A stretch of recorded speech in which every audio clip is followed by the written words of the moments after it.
사도신경으로 신앙 고백하시겠습니다. 전능하사 천지를 만드신 하나님 아버지를 내가 믿사오며 그 외아들 우리 주 예수 그리스도를 믿사오니 이는 성령으로 잉태하사 동정녀 마리아에게 나시고 본디오 빌라도에게 고난을 받으사 십자가에 못 박혀 죽으시고 장사한 지 사흘 만에 죽은 자 가운데서 다시 살아나시며 하늘에 오르사 전능하신 하나님 우편에 앉아 계시다가 저희로서 산 자와 죽은 자를 심판하러 오시리라. 성령을 믿사오며 거룩한 공회와 성도가 서로 교통하는 것과 죄를 사하여 주시는 것과 몸이 다시 사는 것과 영원히 사는 것을 믿사옵나이다. 아멘. 찬송가 486장 찬송하시겠습니다.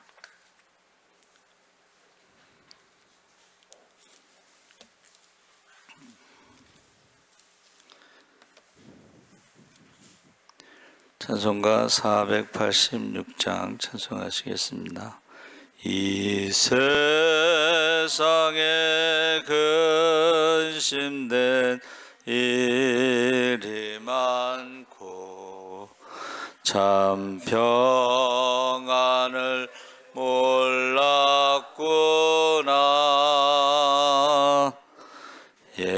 주 예수 날 오라 부르시니 곧 평안히 쉬리로다.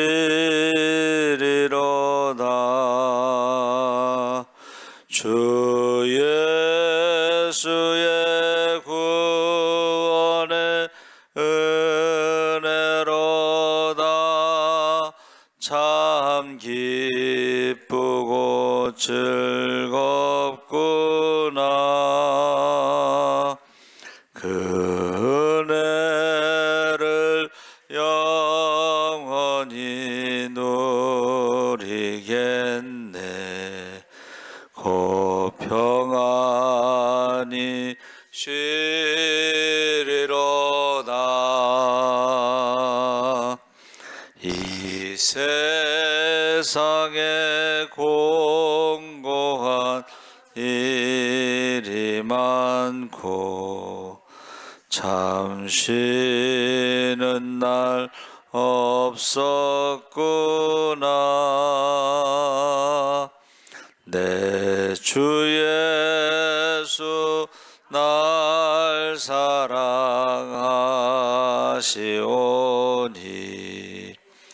곧 평안히 쉬리로다.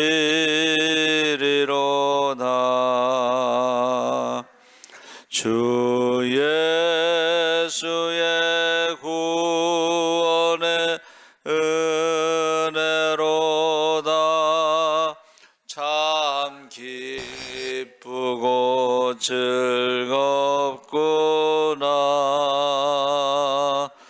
그 은혜를 영원히 누리겠네. 곧 평안히 쉬리로다. 이 세상에 죄악된 일이 많고 참 죽을 일 쌓였구나. 내 주 예수 날 건져 주시오니 곧 평안히 쉬리로다. 주 예수의 구원의 은혜로다. 참 기쁘고 즐겁구나. 그 은혜를 영원히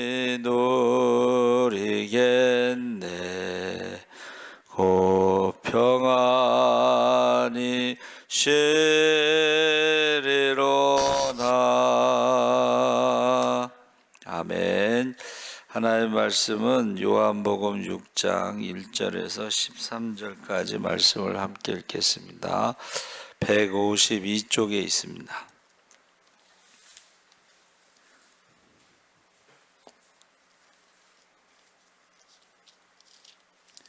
(152쪽) 요한복음 6장 1절에서 13절까지 우리 천천히 함께 읽겠습니다. 그 후에 예수께서 디베랴의 갈릴리 바다 건너편으로 가시매 큰 무리가 따르니 이는 병자들에게 행하시는 표적을 보았음이로라. 예수께서 산에 오르사 제자들과 함께 거기 앉으시니 마침 유대인의 명절인 유월절이 가까운지라.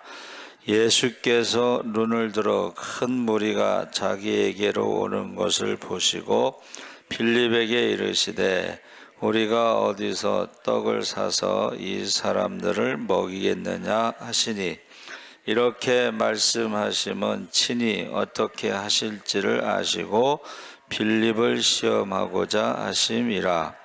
빌립이 대답하되 각 사람으로 조금씩 받게 할지라도 200데나리온의 떡이 부족하리이다. 제자 중 하나 곧 시몬 베드로의 형제 안드레가 예수께 여짜오되 여기 한 아이가 있어 보리떡 5개와 물고기 2마리를 가지고 있나이다. 그러나 그것이 이 많은 사람에게 얼마나 되겠사옵나이까. 예수께서 이르시되 이 사람들로 앉게 하라 하시니 그곳에 잔디가 많은지라. 사람들이 앉으니 수가 5,000명쯤 되더라. 예수께서 떡을 가지사 축사하신 후에 앉아있는 자들에게 나눠주시고 물고기도 그렇게 그들의 원대로 주시니라. 그들이 배부른 후에 예수께서 제자들에게 이르시되 남은 조각을 거두고 버리는 것이 없게 하라 하시므로 이에 거두니 보리떡 5개로 먹고 남은 조각이 12바구니에 찼더라. 아멘. 할렐루야. 좋은 아침입니다. 잘 오셨습니다. 오늘 말씀의 제목은 빌립을 시험. 가장 나쁜 말이 시험이란 말인 것 같아요. 여러분, 신앙생활 하면서 시험이 들 때 어떻게 해야 돼요? 기도. 정답을 말씀하시네 또. 그래서 사실은 예수님께서 빌립을 시험할 때에 기도를 해야 되는데 기도를 하지 않고 대답을 했잖아요. 그렇죠? 우리가 시험이 오면 기도를 해야 됩니다. 교회 안에서 지금 핸드폰을 이름을 빌려달라는 사람이 있어요. 저한테 전화가 왔어. 근데 저는 교회는 공적인 것이기 때문에 제 이름으로 핸드폰을 개통시킬 수 없다. 그런데 저한테만 전화한 게 아니라 아는 사람들한테 다 전화를 했어. 근데 여러분 그거 아셔야 돼요. 핸드폰을 내 이름으로 개통했으면은 그 핸드폰을 가지고 게임 중독에 빠지면은 돈이 어마어마하게 나옵니다. 고등학생들이 게임 중독에 빠지면, 또 도박 중독에 빠진, 가끔 연예인들이 그 잠깐 틈을 타서 핸드폰으로 도박에 빠져가지고 몇십억 날렸다 이런 말이 있죠. 그 핸드폰 빌려주면 안 되고 내 이름으로 개통시켜 주는 것은 대포 통장하고 똑같은 거예요. 그래서 노숙자들에게 돈 주고서 대포 통장을 만들어서 돈을 엄청나게 융자를 받을 수가 있는 것처럼 핸드폰으로도 융자가 가능합니다. 그러니까 우리가 알고 있어야 되는 거야. 그래서 제가 어떤 사람에게는 절대 핸드폰 이름 개통시켜주면 안 된다 그랬어요. 이게 시험이야. 교회 안에서도 그 시험이 있어요. 그렇죠? 그리고 교회 안에서 돈 빌리는 사람들이 있어요. 그 오세열 집사라는 사람이 교회 온 지 한 번 왔는데 그 다음부터 돈 빌려달라고. 돈을 안 빌려주니까 교회를 안 나오는데, 교회 안에서 돈 빌려달라는 거하고 핸드폰 개통하는 거, 이런 것은 시험입니다. 그럼 교회가 시험 들어요.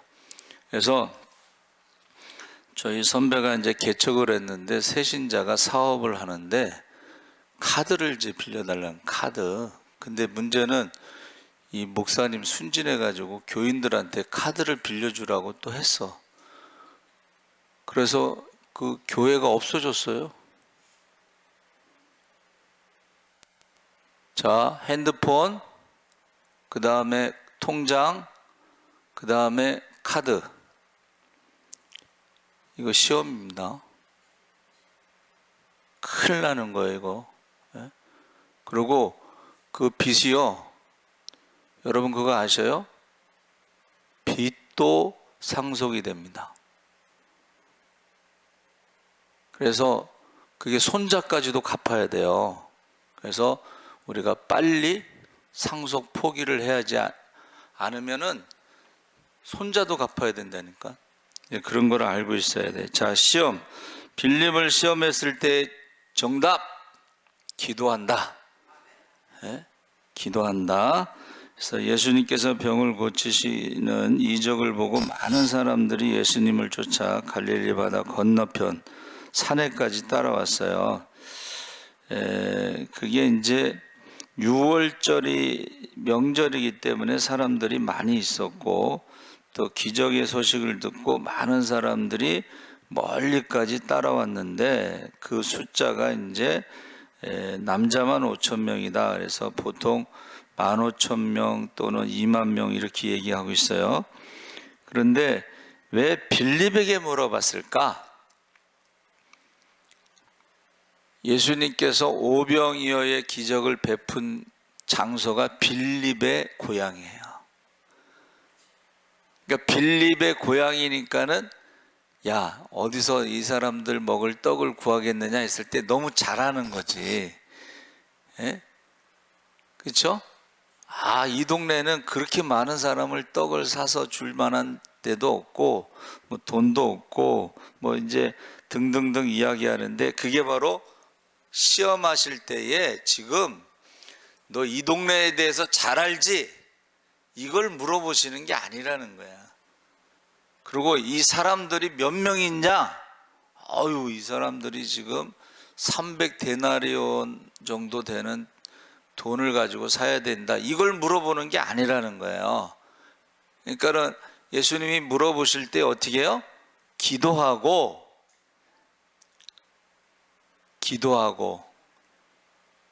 에스겔에게 인자야, 이 마른 뼈들이 살겠느냐 했을 때 에스겔이 선지자니까 뭐라고 대답했어요? 한번 따라해 보세요. 주께서 하시나이다.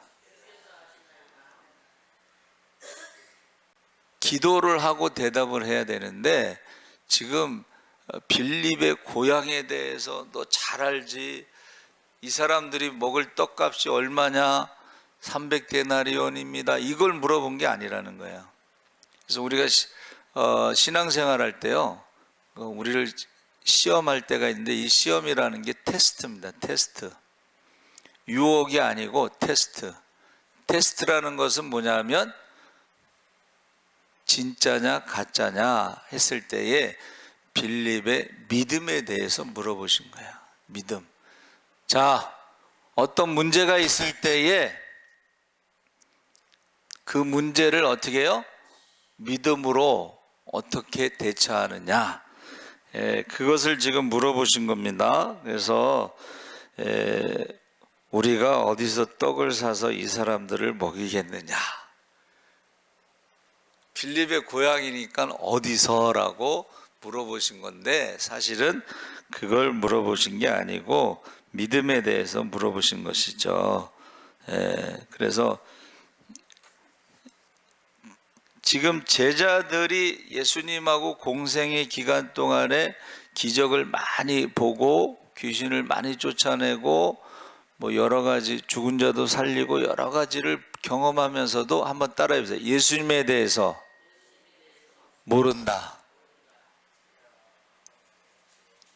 우리가 하나님에 대해서 하나님을 믿는다고 하면서도 하나님에 대해서 다 모른다는 거예요.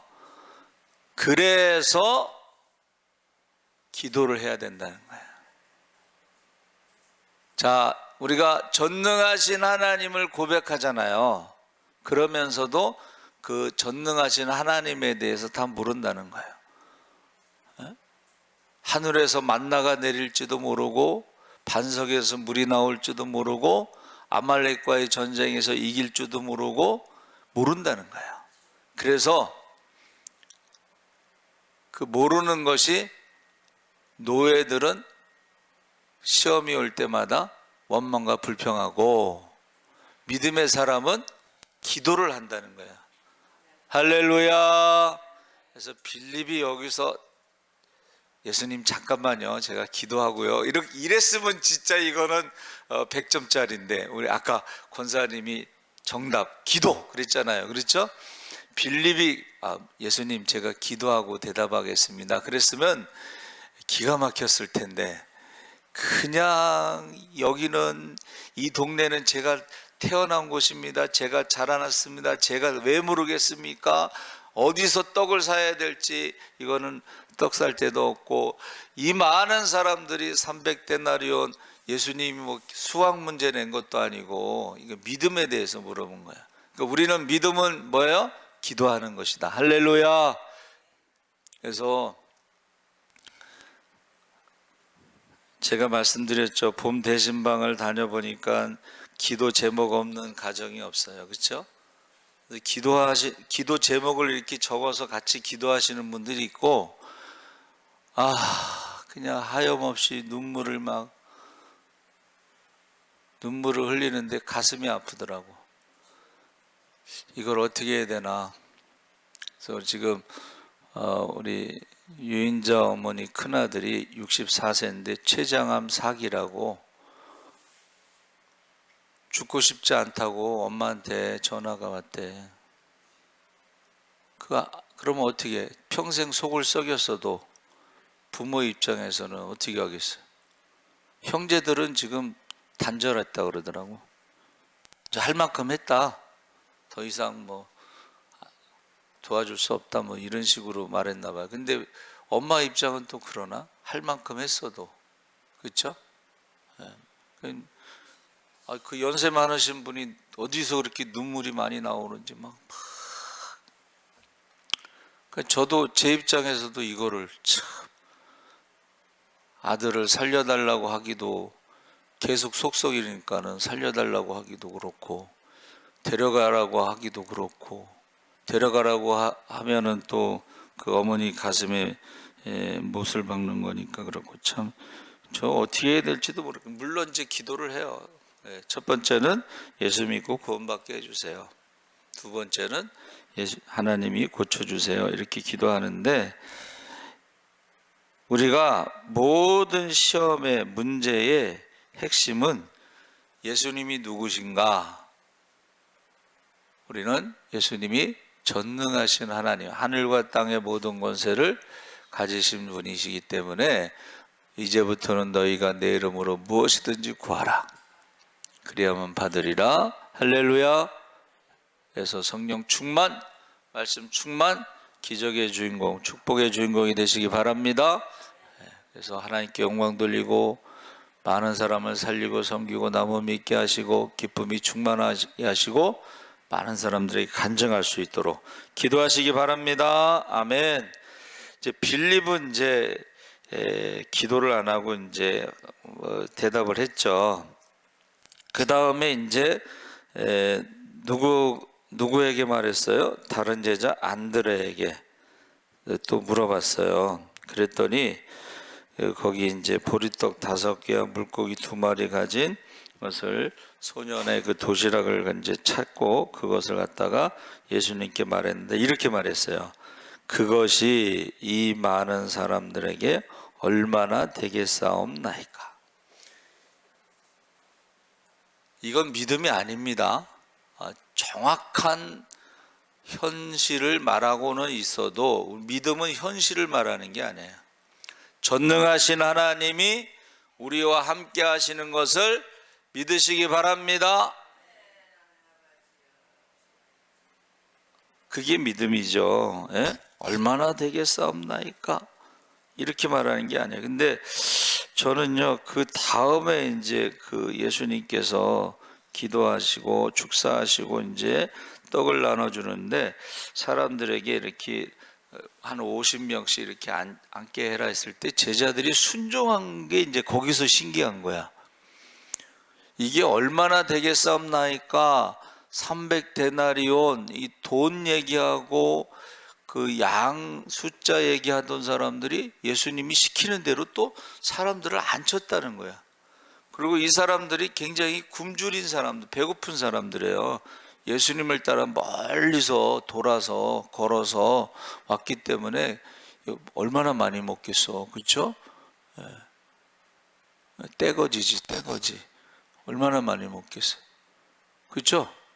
근데 예수님께서 뭐라 그랬어요? 그들이 어떻게 해요? 넉넉하게, 만족하게, 흡족하게 먹고 남은 줄 믿습니다. 그래서 시험이라는 것이 여기서는 테스트, 진짜냐 가짜냐 했을 때의 믿음에 대해서 말한 것인데, 이 어떤 애리조나 교수님이 이렇게 얘기했어요. 천재들이 사는 시대. 이 말은 뭐냐면 AI 인공지능으로 검색을 하면 다 답이 나온다는 거예요. 그러면 이때에 우리가 천재들이 사는 시대의 경쟁력이 뭘까? 3S라고 그래서 첫 번째는 스토리. 이게 뭐예요? AI가 할 수 없는 게 이 스토리, 남들에게 감동을 주는 이야기가 경험이 없다는 거야. 우리는요, 똑같은 모든 사람이 다 천재야. AI 검색하면 답이 다 똑같아. 그때의 감동을 줄 수 있는 게 뭐예요? 경험, 스토리가 있어요. 간증. 다 설교 잘하잖아. 그런데 그 중에 자기의 간증이 있는 삶. 박보영 목사님이 의사인데 20억 재산을 다 가난한 사람들에게 나눠주고 소년원에서 나온 아이들을 데리고 살고, 이게 똑같은 목사예요. 목회를 하는 거야. 그런데 그에게는 스토리가 있잖아. 간증이 있잖아.